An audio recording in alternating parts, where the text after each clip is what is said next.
AEW All In Wembley Stadium this weekend. The second year in a row they go to Wembley Stadium. Not so much when it comes to the attendance this year they're looking for as they did last year. I think they went for like the 80,000 mark last year. They're not even trying for that. I think they're just looking for 50,000 or so this year. And as I mentioned in our beginning, next year All In is moving to Globe Life Field in Texas during July so that probably these pay-per-views can have some sort of breathing to them, so we can have a pay-per-view in July and then a pay-per-view Labor Day weekend. Is it during the All-Star break for Major League Baseball next year? I don't know if it's well. I don't think it'd be during the All-Star break because the All-Star break is never on a weekend. All-Star break is always Monday, Tuesday, Wednesday, Thursday. So I don't think it's during the All-Star week in that regard. Okay. It might be during the All-Star week in the sense of the Texas Rangers might have that weekend off heading into the All-Star break. And to be fair, kind of talking about using these baseball stadiums, because I'm always a big proponent of WWE using baseball stadiums for SummerSlam. Yeah. Because the idea that it coincides better with the attendance they're trying for. AEW example, they're trying for 50,000 this weekend in London.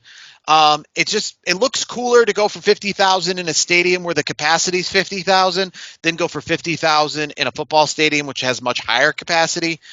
So I like that idea. And with SummerSlam, it's the same idea, right? They're looking to go for like 45 to 55,000 people. So I would think like this past year, right? The Cleveland Indians Stadium, getting like 49,000, or the Cleveland Guardians Stadium, to recorrect that. But their stadium, or last year the Tigers. I also think baseball stadiums have they just encompass summer better, right? If you're doing SummerSlam and you're doing it outdoors, baseball stadiums to me are just better. But what you were just talking about being the breaks, as we've learned with SummerSlam, the sets are not nearly what the sets are for WrestleMania. So if you just can get these places to have a weekend off, I don't see why you can't have this set up for just like while these people are out of town, kind of thing. Like a long road trip or something. Yeah. The fact that SummerSlam and WWE doesn't really have much of set design, in these stadiums. I would prefer they were in baseball stadiums because, again, summer baseball goes hand in hand, smaller capacity, so you have a full stadium instead of a half full stadium. So AEW, they're going to try their hand at that next year, in the sense of being in a baseball stadium and probably looking for more of that 40 to 50,000 range for All In versus trying, to go for a much larger crowd. They're not doing it this year because, while they got that hype last year, we learned last year going to London, going to England, they had just that draw of they're coming here. It's going to be a big deal, but now they're coming back for a second year in a row. And while it's still a big pay-per-view, the shine is kind of worn off a little bit. And the thirst for wrestling is wearing off a little bit with WWE going over to the UK all the time now. So, I mean, good for them. They're still going to get a big crowd. It's still going to be around 50,000 people, which is great. But I imagine the next time Wembley Stadium hosts wrestling after this weekend, it's going to be for WrestleMania. That's just my guess. Or a big WWE event like SummerSlam. I imagine it's that. Possible. And hey, maybe AEW knows something that we don't, because next year's WWE SummerSlam has yet to be announced. And AEW is moving All In to Texas next year. So maybe they know that Wembley is going to be kind of booked for wrestling next summer around that time. But we'll find out, and time will tell. But this weekend, it's a decent card, and it's, again, backing up to another pay-per-view a week later in Chicago. It's this Sunday. So it's this Sunday afternoon around 1 o'clock. What do you think of the number of matches? So there's one pre-show and then 9 matches on the main card. That's a little bit light for AEW, I feel like. Well, yeah, I mean, I guess here's the thing. So from what I've been looking at, the set, and I'm curious too, when it comes to set, because last year they had a pretty minimalistic set at Wembley Stadium to draw a larger crowd. This year it looks like they're going to do more of like the traditional, we're used to TV, like the end zone kind of thing, because we're going for 50,000. So we're going to have a lot of space to block off seats and have maybe a bigger set. So I'm curious. And in that sense, it's a longer walkway to the ring. A longer walkway to the ring means you got to not have as many matches because that takes up some time itself in these entrances. I mean, frankly, I think AEW should have adopted the WWE model of having 5 matches a long time ago because of the fact that they have longer matches. I don't know why it's weird. It's weird to me that the company in which has these extraordinary long matches Yeah. has more matches on the card. It's also weird to me that the one program that had a 60-minute match earlier this summer is the one that has a 2-hour program versus a 3-hour program. So yes, so it's weird how they utilize their time much differently. I think WWE should have the more matches because their matches are shorter, while AEW puts more emphasis on the wrestling. But yet here we are. Like I said, it's always a lot of matches. I don't think that's going to change. That's just how they do it over there. Lots of matches. Eventually, hopefully, they'll have more pay-per-views, so these matches will shorten up. They keep adding more pay-per-views. We're very close, I think, now to like 8 or 9 pay-per-views a year with AEW. So we're moving upon we're getting closer to that one a month. Eventually. See, I don't want them to do that. 8 to 9 is good because I feel like you can get away with every 6 weeks. Well, no, and I think that's great. I just wonder if they do move to that. The more I'm just wondering at what point do they have so many pay-per-views that these cards shrink? Because remember there was the whole. Will. I feel like they never. If they have 12 a year, they'll still be 10 match cards. Yeah, because I feel like it's especially the way Tony Khan books it. It's like he has all these fantasy matchups, and he hires everybody that's not in WWE to come wrestle for him. So he's gonna have all these talent, all this talent that he needs to use. So, because of that, that's why you're going to have so many matches over, say a 12-month period, because you have all these superstars that are there, all these wrestlers that aren't being utilized all the time. So if they do adopt a once a month model, I hope that what they do is they actually give wrestlers that, they were hot, they came in hot for a hot second, and then they're sitting backstage, maybe give some of them, some much needed TV time. The card itself, I mean, it looks pretty good. We're talking about that 60-minute match, so I think we'll start right there with that rematch. Will Ospreay, MJF, they went to 60 minutes on television a few weeks ago. It's a singles match for the AEW American Championship. It used to be the International Championship until MJF won it and renamed it this championship. Like I said, rematch from their 60-minute match, essentially, from Dynamite. I think Will Ospreay is the best wrestler in the world. He is the most entertaining wrestler, I think. I guess it depends on what you consider the best wrestler. I think he's the best wrestler in the world. That's my opinion. And this is going to be a really good match, as it was on Dynamite. I'm saying MJF retains this championship here. He's gonna retain it. Will Ospreay, I don't think needs that championship right now. I could see Will Ospreay moving forward for bigger championships down the line. I think right now MJF, the character, I don't know. Is MJF a face or a heel right now? It's so hard to tell. I think he's doing it on purpose. I think it's done on purpose to blur the lines. And I'll just a step back. Like, no disrespect to Will Ospreay, obviously, because he is one of the best.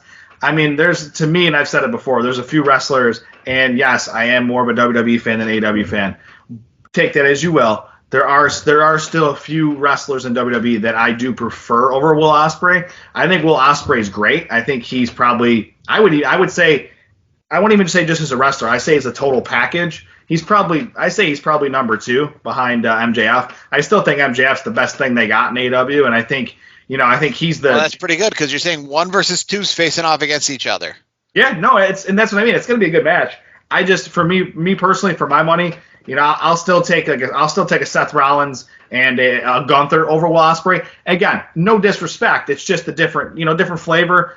It's like a different style too. Gunther and Will Ospreay. They're not even like one's the hard hitter and one's obviously the high flyer. So. Exactly. I mean, Will Ospreay's super entertaining. Like, there's nothing to take away from him. I prefer like Gunther to me, like coming up, I know we're going to talk about that next week, but Gunther and Randy Orton, that's going to be a clinic, and I can't wait to see that. But that's for next week. This match clearly, obviously, doesn't really have the time, I believe, right, to go 1 hour this time around. I don't think so. Question to you, though. 30 minutes. Does it go longer than 30 minutes or shorter than 30 minutes bell to bell? Bell to bell, just over 30, I think. Moving on to Jack Perry, the scapegoat. That's his new thing. Ever since, obviously, the CM Punk fiasco from a while back. The CM Punk fiasco that took place 1 year ago at this event backstage at Wembley Stadium. And Jack Perry is returning, hopefully not getting in any fights with anyone backstage. We'll talk about people getting in fights with people backstage who are also on this card moving down. But right now, Jack Perry, who is the AEW TNT champion, and I believe I saw him the other day kind of forging a new belt with the existing belt, taking on a man who has essentially invented in AEW the coffin match, Darby Allin. Jack Perry wants to beat Darby Allin at his own game. It was a coffin match last year with Sting and Darby Allin versus Christian Cage and Swerve Strickland. This time it's one-on-one. Some rumors have it that Sting might make an appearance at this pay-per-view on Sunday. Jack Perry versus Darby Allin. Are you digging the Jack Perry story right now and his current character, or would you like to see him go back to Jungle Boy? I like this character. I feel like Jungle Boy was kind of gimmicky. I feel like it had its day in the in the paradise in the sun, so to speak. I feel like that to me is kind of like, in a way, it was almost like like a Fandango, and now he's evolving into something else. I mean, I know Fandango and him were two different characters, but to me they weren't serious, and Fandango didn't evolve enough to do anything in WWE. And I'm glad Jack Perry's evolving from this Jungle Boy. Now he is who he is, and I like this version of Jack Perry. I think the scapegoat is a good thing for him, and I do think he retains this title. I know this is Darby's match, but Jack Perry's putting on, he's been putting on a lot of entertainment on TV since he's been back. So I'm excited to see this match. Now, not next time they're on pay-per-view, because next time they're on pay-per-view is in 2 weeks, actually. So if I'm not mistaken, actually, we actually have a 2 week span. See, I was under the impression, I apologize. It's not back-to-back pay-per-views. All Out is in 2 weeks on Saturday, September 7th. Yeah. I was under the impression it was next week, because I think last year it was the Labor Day weekend, but it's not. It's in 2 weeks. But the reason I'm bringing that up is because down the line, there's a pay-per-view in October from Tacoma, Washington, right outside of Seattle, Washington, Darby Allin's home. Yeah. So, I know that he is going to be a part of that pay-per-view in some way, shape, or form. Yeah. And so I'm just curious, will he be coming in as TNT champion? Will he be coming in as another challenger for either that or a different belt? I'm guessing probably not a main event match, because Bryan Danielson will probably be involved in that as well. But very curious to see Darby Allin, if he wins this weekend, if he's going to parlay that into a defense at Wrestle Dream. And also, kind of a side note back to the MJF Will Ospreay match. Remember, the winner of MJF Will Ospreay will go on to Chicago and All Out on September 7th to face Pac, who is waiting in the wings. But moving on, some backstage stuff. Britt Baker, she was recently suspended from AEW due to a backstage spat she had with MJF at AEW 250, but she'll be back this Sunday to take on Mercedes Moné, who will be coming to the ring with Camille. Now, Camille, if you're not familiar, just think of her as China in the new sense. As a bodyguard, if you will, for Mercedes Moné. And Mercedes Moné recently made some news by saying she was planning on being in WWE at WrestleMania 39 just last year, before she was invited to come to AEW. And then since she's been there, so she's been in AEW for a little while now, obviously, but expecting to come to WWE around WrestleMania 39 in LA. And that would have been money in Hollywood. That would have been interesting. But so apparently that shows that she has no ill will towards WWE, because of the fact that she was planning on coming back to WWE. It's just business. It ain't personal.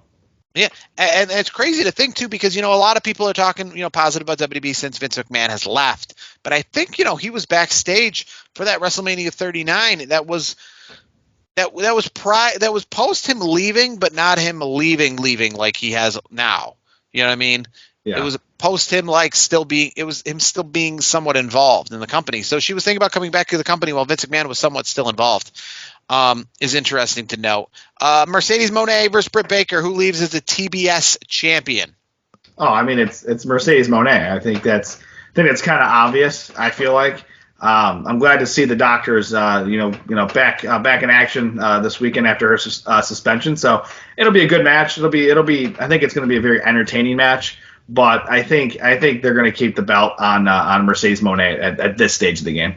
The main women's championship a couple weeks ago was a number one contendership, if you will, was named when Mariah May won the Owen Hart Invitational and turned on her protege, or I guess her mentor, timeless Toni Storm. And now they go one-on-one as we expected a while back, when Mariah May was essentially playing the former version of Toni Storm. But she had made the official turn at the Owen Hart Invitational Tournament. After winning it, she's the number one contender. Do we finally see Toni Storm lose her women's championship to her protege, Mariah May, who's now the Glamour? Oh, that's tough because I feel like, I mean, obviously it's a 50-50 shot here. So I still think Toni Storm takes it. I feel like her story, her gimmick, just the way she just carries herself, inside, outside the ring, backstage, microphone, everything. Timeless Toni Storm is one of the best, if not the best, female competitor in the business right now. I think she's got a very intriguing story. I feel like her character is just really cool. But again, I wouldn't be surprised. I'm leaning. I'll say this. I'm leaning Timeless Toni. But I wouldn't be surprised if Mariah pulls it out. But I think Toni still wins. Now, remember, Toni Storm, she made quite the name for herself in the UK. I mean, she's Australian-born, but as being a part of the NXT UK back in the day, she knows quite how to spend the residency, in that area. So fans are very familiar with Toni Storm as a whole. The Casino Gauntlet match is going to happen for a future shot at AEW World Championship match. The only person that has been announced for this match as of right now is the one who will be number one, and that is Orange Cassidy.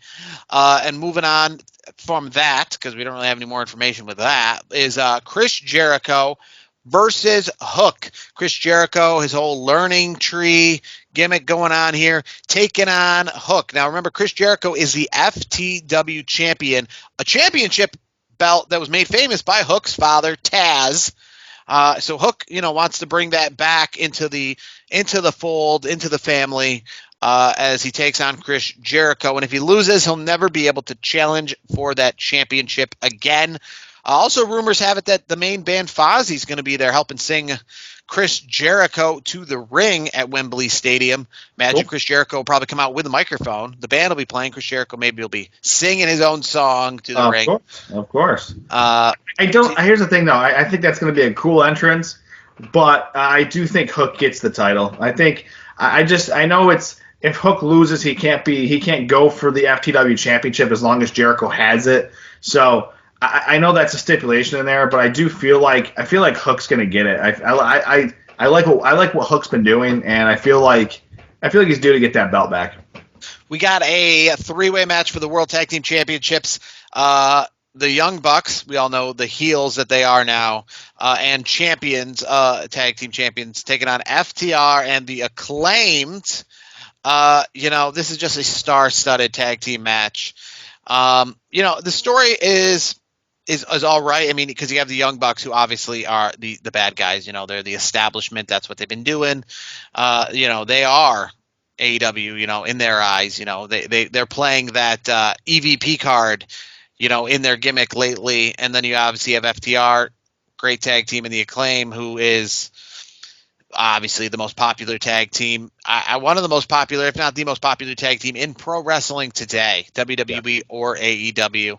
Yep. I mean, you can't really go wrong with whoever wins this match. I think it's going to be entertaining nonetheless. Yeah. Being the fact that, and that's the thing, being the fact that we talk about how we're more WWE oriented, in this sense, this match right here, obviously the Young Bucks are the heels, but you really can't go wrong, and there isn't really a team who wins this match who I'm going to say, there's no up-and-coming team on this list. I think it's their time. I think they deserve this.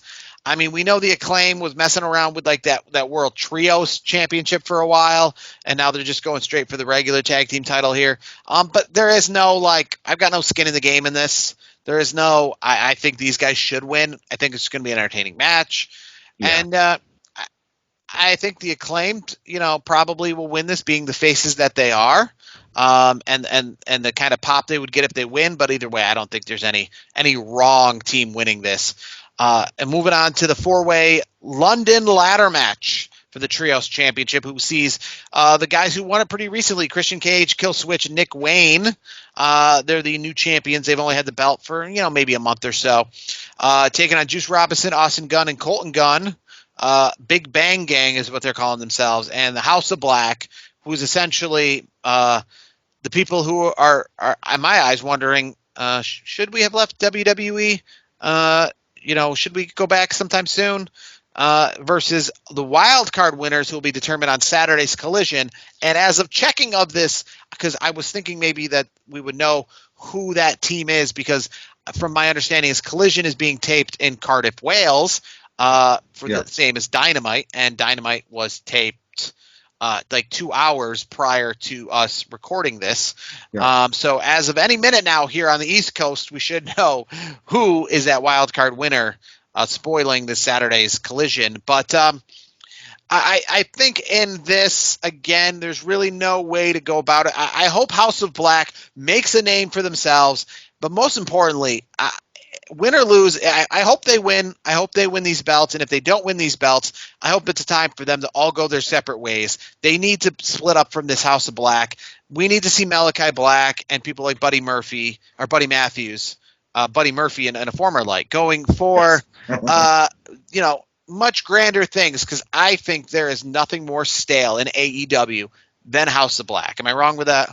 No. And I think they're due for it. And I'll say this for the 2 tag matches we just talked about. I agree. The Acclaimed, I think, is due to win. I think they're on. They're on fire. They're on a roll. So I think the Acclaimed's going to win. But in this 4-way match, we don't know who the wild card winners are going to be at the time of recording.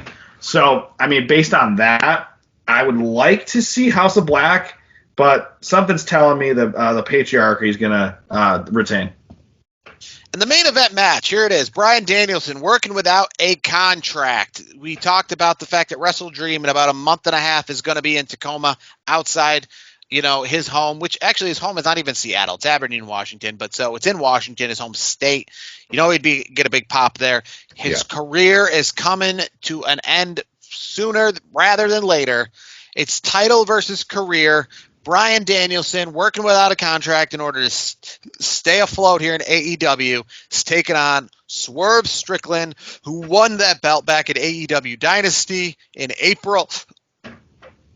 What do you see happening here? Is Bryan Danielson's swan song in London, or does he become the champion of this company and keep his career going for a little bit longer? I think he becomes the champion, and he gets the title for a little bit. And I think Swerve gets it back in his home, and also his home state of Washington as well, in just a few short months. And remember, Swerve, to be specific, is from Tacoma. Yes. So that is actually not just his home; that is his home city, his home state. A couple Washington State cats are going to be. I feel like a couple Washington State cats are going to be main eventing for the championship, and I think that time Bryan Danielson will come in as the champion. And I think Swerve will take the title off his hands, and he'll take the title back in his not only his home state but his home city. So it's going to be interesting, a big pay-per-view nonetheless, and then a pay-per-view 2 weeks after that one. But it's weird. It's their WrestleMania. AEW is a lot like TNA in the sense of their WrestleMania. It's hard to follow what is supposed to be their WrestleMania because WrestleMania was so organic in the sense it was the first pay-per-view. It was WrestleMania. There was nothing else. It became WrestleMania organically. AEW, obviously, just like TNA, they had a string of like some pay-per-views, and now you wonder, is it Double or Nothing that's their WrestleMania, or is it this one because of the fact that they are putting it in a stadium every single year? It's only the second All In. The company's been around for over 5 years, but it is only the second All In. So it's clearly not the first pay-per-view. It's not, it's only the second All In. It is the third All In if you hearken this back to the fact that it's the pay-per-view that a lot of people said bred AEW prior to it being a affiliated event. So you wonder essentially, is it the WrestleMania because they just put it in this big stadium and they're drawing from a crowd in London that is thirsty for wrestling and will show up, unlike in America, right? Because obviously we know that the attendance woes about AEW currently in the United States. Yeah. So we know that they're not going to show up in 70,000 plus for a pay-per-view here in the United States. So is it their WrestleMania because it's in front of a large crowd, or is it just another pay-per-view but they're getting a large crowd because of the fact that they're in it? Like, I guess in the sense of it, if WWE goes to Wembley Stadium for Backlash, they could get 80,000. But would that make it WrestleMania? No. Does King and Queen of the Ring, is that WrestleMania because it's in front of a huge crowd in Saudi Arabia? No, it's still a B-show pay-per-view. So you wonder essentially where this fits. And the fact that they have a pay-per-view in 2 weeks, which is a more traditional pay-per-view in All Out, which is a pay-per-view that's been with AEW since the beginning in Chicago. You wonder where they're trying to put this, but they're trying to sell, and I think they're putting out their closest thing to a WrestleMania card with this. Yeah. So either way, you got to watch it. I think it's bigger than other pay-per-views. I'll give it that credit. But again, it's hard to kind of justify. Is it their SummerSlam? It's hard to put that equation of where it fits on the calendar. To me, though, it's tough though, because I guess for me, I like a Saturday night show. I don't like the Sunday nights. I'm Sunday afternoon here. I know, but still, it's gonna end. It's gonna probably end at frickin' 7, 8 o'clock at night. So I don't want to spend my entire Sunday afternoon watching it. I might be doing something I haven't done. Back in the day, WWE was a pay-per-view product, and I'd have to go out and watch it at an establishment if I didn't want to fork over the $30, $40 to watch it. And those establishments like Hooters and stuff faded away from our local area and also stopped playing the pay-per-views. Yeah. But AEW, now that it is a pay-per-view, and obviously WWE's on Peacock, we don't have to worry about any of that. But with AEW, they are a pay-per-view product, and they have kind of teamed up with some establishments to air them. And one locally here in Central New York is Dave & Buster's, which is going to play this pay-per-view, from my understanding, this Sunday at 1 o'clock. So I might make myself out, a lunchtime, go out, with some people or myself even, and go and check out a pay-per-view in a gathering setting. So it's at Dave & Buster's? Nice. Well, they've teamed up with Dave & Buster's nationwide, and I don't see why the local one here in Central New York wouldn't be different than the nationwide ones. I'm surprised Buffalo Wild Wings doesn't do it. Well, Buffalo Wild Wings back in the day used to be a WWE place, and then they stopped. They're currently, where you can find all the UFC events. Yeah. So you can definitely, if you're looking to watch UFC, that's your home. But so like I said, I might watch this one live and not just stream it illegally on the internet. I might go out and get lunch at 1 o'clock on Sunday afternoon and watch some AEW All In from Dave & Buster's in Central New York. And we'll obviously, be talking about what happens from it, if anything major, next week.